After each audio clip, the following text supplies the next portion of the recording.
የትግራይ ጦርነት እንዴት ተፈጠረ? ለምንስ ተፈጠረ?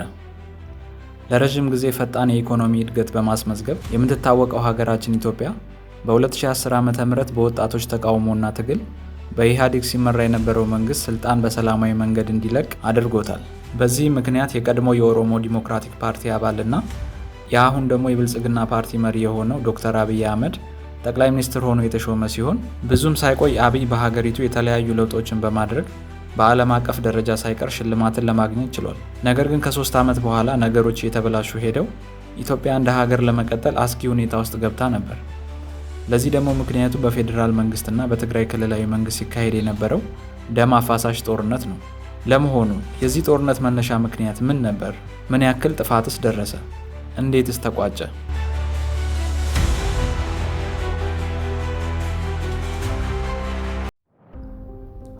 እንደሚታወቀው ሀገራችን ኢትዮጵያ ከኢህአዴግ ዘመነ መንግስት ጀምሮ እስካሁን ድረስ ኢትኒክ ፌዴራሊዝም ወይም ደግሞ የብሔር ፌዴራሊዝም የሚባለውን ብሔርን ያማከለ መንግስታዊ መዋቅር የምትከተል ሲሆን በዚህ መሰረት ውስጣዊ አስተዳደሩ 12 ክልሎችና 2 በቻርተር የሚተዳደሩ ከተማዎች ያሉት ሲሆን እያንዳንዱ ክልል የራሱ ፕሬዝዳንትና ክልላዊ መንግስት አለው። ማዕከላዊ ወይም ደግሞ ፌዴራል መንግስቱ ደግሞ መቀመጫው በአዲስ አበባ ነው። ስለዚህ ትግራይ ልክ እንደ ሌሎቹ ክልሎች ሁሉ የራሱ ክልላዊ መንግስት ያለው ሲሆን ክልሉንም የሚያስተዳድረው ቲፒኤልኤፍ ወይም ደግሞ ህወሓት የሚባለው ፓርቲ ነው።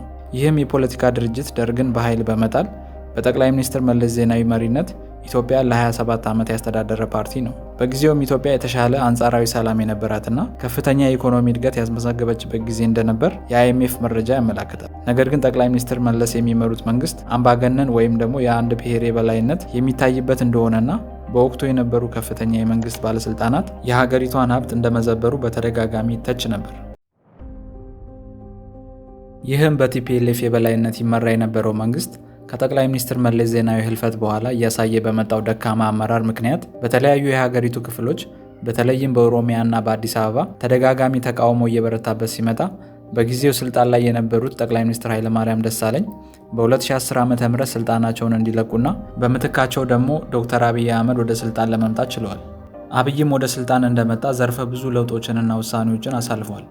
ከነዚህ መካከል በቀድሞ መንግስት የታሰሩ በሺህ የሚቆጠሩ እስረኞች እንዲፈቱ በማድረግ የኢኮኖሚ ፖሊሲዎችን እንዲሻሻሉ በማድረግና ከጎረቤታችን ሀገር ኤርትራ ጋር እርቅና የሰላም ስምምነቶችን በመፈረም ብዙዎችን አስደምሟል። በዚህም ተግባሩ ደግሞ የኖቤል ፒስ ፕራይዝ ተሸላሚ ሆኗል። ከዛም አብይ ስልጣን ከያዘ ከ2 ዓመት በኋላ የኢህአዴግን ስርዓት በመተው ብልጽግና የተባለን አዲስ ፓርቲ መስርቷል። ከዚህም ውጭ የትግራይ ተወላጅ የሆኑ የተለያዩ የፌዴራል ተቋማትን በአመራርነት የሚመሩ ባለስልጣናትን በመከላከያ ሚኒስቴር ውስጥ አመራር የነበሩ ባለስልጣናትንና የተለያዩ ሚኒስትሮችን ከስልጣን እንዲነሱ ያደረገ ሲሆን ይህም የሆነበት ምክንያት የትግሬ ብሔር ያላቸው ባለስልጣናት በፌዴራል መንግስት ውስጥ ከሚገባቸው በላይ ስልጣን ይዘው ስለነበር እንደሆነ አብይ በፓርላማ ተናግሮ ነበር።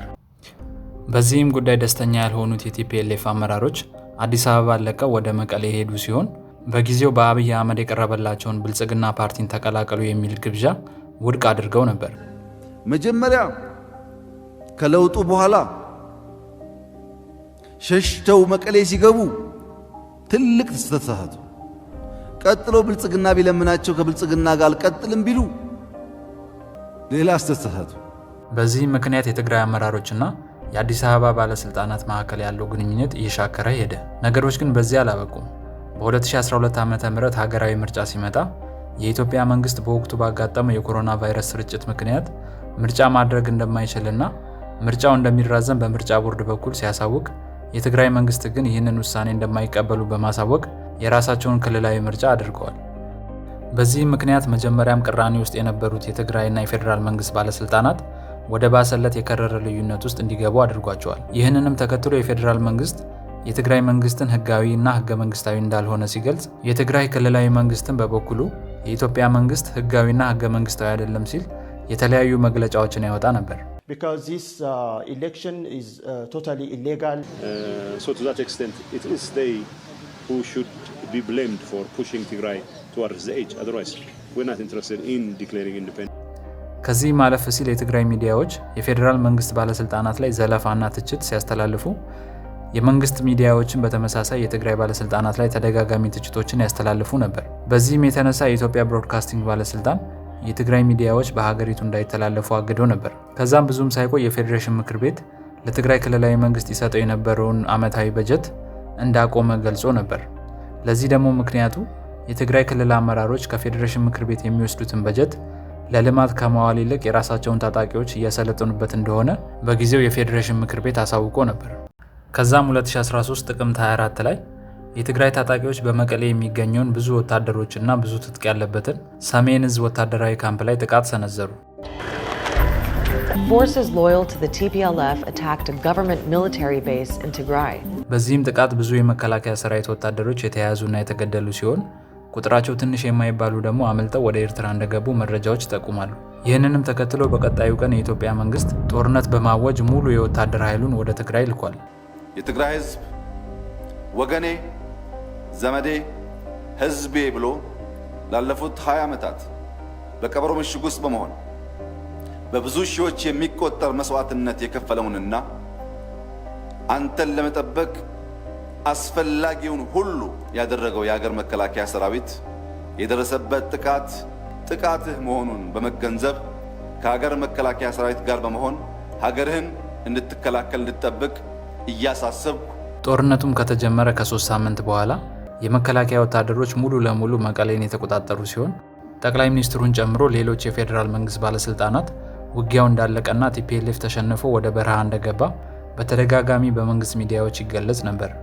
ነገር ግን እዚህ ጋር አንድ መገንዘብ ያለብን ነገር በቲፒኤልኤፍ ውስጥ ያሉ የትግራይ ተወላጅ የሆኑ ተዋጊዎች አብዛኞቹ የረጅም ዓመት የውትድርና ልምድ ያላቸው በኢትዮ ኤርትራ ጦርነት ላይ የተዋጉና የወታደራዊ ሳይንስን በእጅጉ የሚያውቁ ናቸው። ወደ ታሪኩ ልመልሳችሁና የኢትዮጵያ መንግስት መቀሌን ከያዘ በኋላ የተበተኑት የቲፒኤልኤፍ ኃይሎች ገጠራማ አካባቢዎች ላይ ኃይላቸውን በማሰባሰብ ተደጋጋሚ የሆነ ጥቃት መሰንዘር ጀመሩ።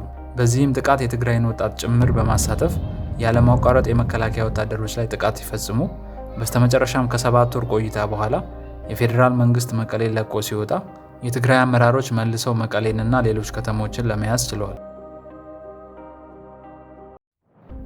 ከዛም ብዙም ሳይቆዩ የትግራይ ተዋጊዎች ጦርነቱን አጠናክረው በመቀጠልና በኦሮሚያ ከሚገኘው የኦሮሞ ነጻነት ሰራዊት ጋር ጥምረት በመፍጠር ውጊያውን ከትግራይ በማስወጣት በአማራ ክልል እየተዋጉ የተለያዩ የአማራ ክልል ከተሞችን ተቆጣጥረውም ነበር።